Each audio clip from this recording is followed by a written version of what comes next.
श्रीमती स्वर्णलता महापात्र जड़े सुलेखिका साहित्यर विभिन्न विभाग में लेखनी चालना करी से बेस प्रतिभामयी भाव ओडिया साहित्य रे परिचित होई परिछंती। तांको द्वारा रचित श्री राम काव्य रसामृत पुस्तकटी श्री राम सीतांक भक्तिर बेस सुंदर उत्कर्ष उपस्थापना करि परिछि। तांको परिवारर जेतक प्रेरणा से नेइछंती सेथिरे तांको स्वामींकर अजस्र सम्मान एवं पारदर्शिता तांको शीर्षक नेबारे साहाय्य करिछि। से एपरि पराकाष्ठा प्रदान करिछंती आगामी पीढ़ीर युव समाज पई एवं वर्तमान नारी समाज पई से एक उदाहरण होई रहिबाकू पसंद करिछंती। तांको सह कथाबार्ता छଳରେ अनेक किछि कथा आमे लाभ करिथिलु एवं तांकर सृजनशील लेखनीरु मानस मंथनरु बहुत किछि समाज को परिवेशित करिवार सुजोग मध्य पाइथिलु। तांको सह कथोपथनर कियदंश आमे एठारे उपस्थापित करूछु। आपनक द्वारा रचित कविता एवं कहानीर अंतःस्वर कौन? सांसारिक जंजाल रे केबे केबे मनटा क्षताक्त हुए सेतेबेले मु निज हृदयर भावना को कविता और कहानी रे आंकी दिए। तापरे मो मनटा को आयत्त करिनिए। आउ मध्य केबे केबे समाज रे सांप्रतिक परिस्थिति को मध्य मो लेखनी रे आंके। तेणु आज कहि परिबी जे मो कविता आर अंतःस्वर हैला मोर सुप्त भावना को जागृत करिबा सामाजिक परिस्थिति को आंकिबा। आपण को प्रथम लेखिबा पई किए उत्साहित करथिले?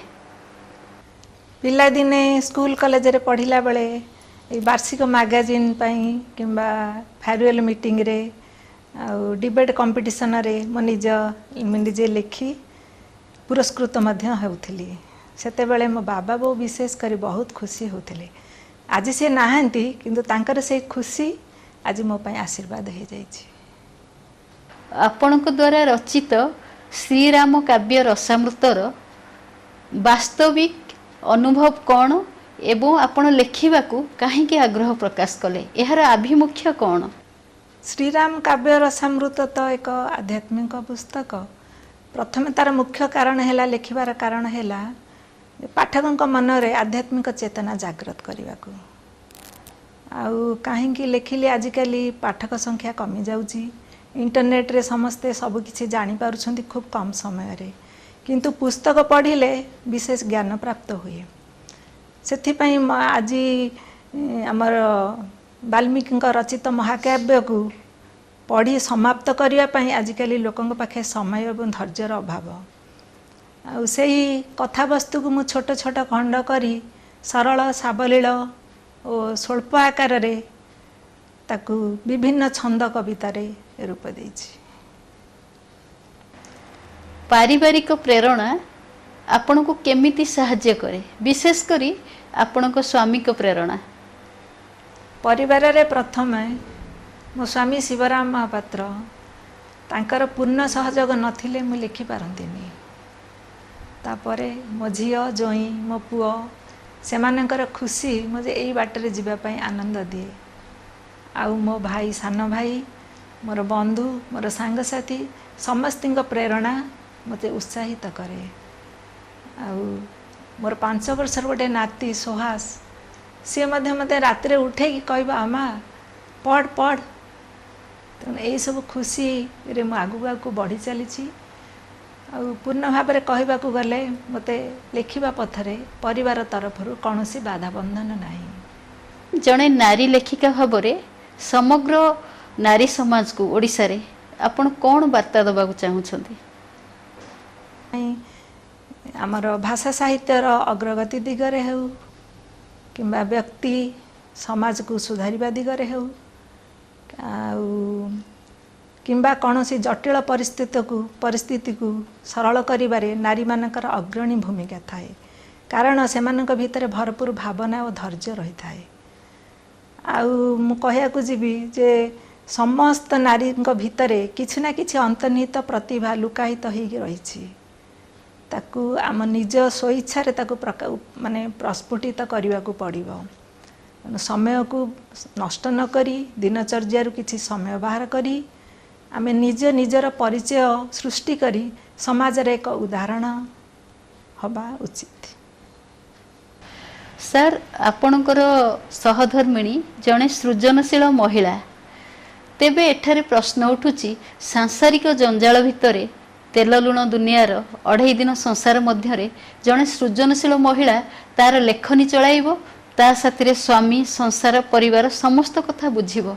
तेबे ए सब क्षेत्र रे आपण एते व्यस्त जीवन भितरे केमिति मैडम को उत्साहित करछंती केमिति आपण सहयोग मध्य सहधर्मिणीठू पाइछंती विशेष करी तांको लेखा विषय रे आपण किछि कहंतु। मु तो कहबी मोर स्त्री श्रीमती स्वर्णलता महापात्र जड़े सुगृहिणी लेखिबा मझे मझे गुणगुण ही गीत बोलिबा सेटा बहुत समय मु परिलक्षित करिछि।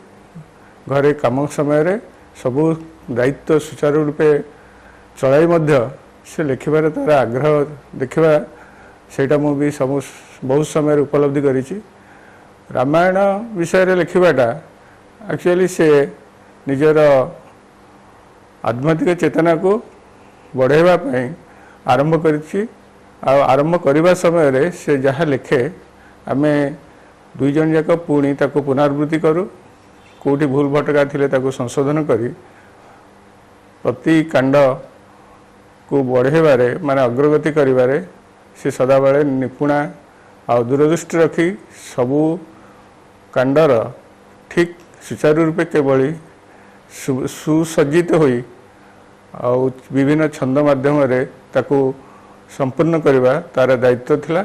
आउ से सुचारू रूप से दायित्व तुलेबा परे काव्यटी बहुत समस्त सुपरिचित काव्य भली प्रसिद्ध लाभ कला भली मते आग्रह प्रकाश पाई।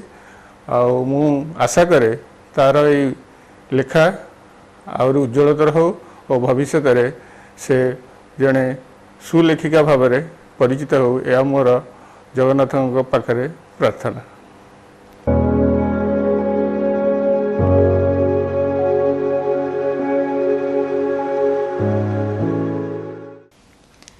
मोर मिनी गल्पर शीर्षक है नारी समस्या और समाधान। गोटे पुओ शिक्षित हेले जड़े व्यक्ति शिक्षित हुए किंतु जड़े नारी शिक्षित हेले गोटे परिवार सह समाज मध्य शिक्षित हुए।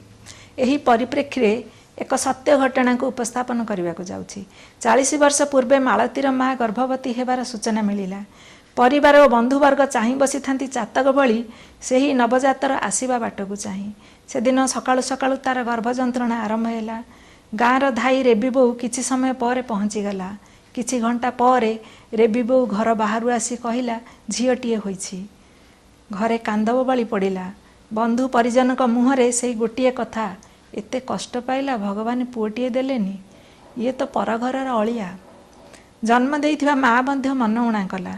बापांकर चिंता बढ़िला केमिति बाहा देवी। तापरे शिशु कन्याटी अर्थात मालती अनादार अतिथि परी निज बाप माँ कोଳରେ और निज परिवार रे लालित पालित हैला। तापरे पुओ लोभरे बापा माँ पूजा पाठ कले केते देवादेवी पाखरे मानसिक रखिले। 2 वर्ष पर पुओटीए हैला। परिवार रे खुशीर सीमा न थाए। साही पड़िशा रे मिठाई बंटा गला। 21 पर्व खूब धूमधाम रे पालित हैला। पुओटी को खूब आदर जत्न रे पालन कले। मालती पाठ न पढ़ी कम बयस रे घर दायित्व नेला। खेलिबा बुलिबा बयस रे घर काम रे नियोजित हैला। छोट भाई को काखेई कोले दांडारे बुलाउ थाए सते जेपरी से पुओटीर माँ। तार शिक्षा और स्वास्थ्य उपरे विशेष प्रभाव पड़िला। समाज और लोकनिंदा भय कला किंबा क्रीड़ा क्षेत्र में आगक बढ़िबार सुजोग ताकू दिगला नहीं। आत्मसम्मान रे आँच आसवा भय झील को आत्मनिर्भरशील हेबारु वंचित करागला। बापा माँ एकमात्र चिंता थाए जे झील बड़ होई शाशुघर जीव। सेथिपाई निजर स्वप्न आशा अभिलाष को आखि परदारु हटेई मालती किपरि गोटे भल बोहू स्त्री तथा सुगृहिणी होई पारिबो सेथिपाई चेष्टित थाए। जेतेबेले मालती को 16 वर्ष बयस होईछि बापा तार अप्राप्त बयस रे विभागर करदेले। अल्प बयस शाशु घरे समस्त काम ताकू करने पड़ा। वर्षक पर तार गोटे झील है। मालतीर चिंताधारा थिला भिन्न। ता मनरे झील पुअर भेदभाव नथिला। झील रीमार लालन पालन सुंदर ढंगरे कला। स्वामी तार थिले गोटे लुगा दोकानी कर्मचारी। तांको साहाय्य रे से गोटे सिलाई मेसीन किणी प्रथमे साई पड़िशांकर चिरा फटा सिलाई करू करू छोट पिलांकर ड्रेस साया ब्लाउज आदि सिलाई करने को लगिला। स्वामी का रोजगार रे घर खर्च चली जाए। मालती सिलाई करी जहाँ पाए ताहा रीमार पाठपढ़ारे लगाए। जेते दुख कष्ट हेले मध्य रीमा प्रति से केबे अवहेला करिनी। किछि वर्ष पर झील तार मैट्रिक पास कला। मालतीर खुशी और उत्साह द्विगुणित हैला। बाहाघर बेले बापा देइथिबा कानफुल हलक मालती बिक्री कर दे झील को कॉलेज रे नाम लिखाइबा पई देला। से जणे कंप्यूटर 5 वर्ष पर से जणे कंप्यूटर ग्रेजुएट भावे गोटे इंग्लिश मीडियम स्कूल रो शिक्षयित्री भावे नियुक्ति पाइला।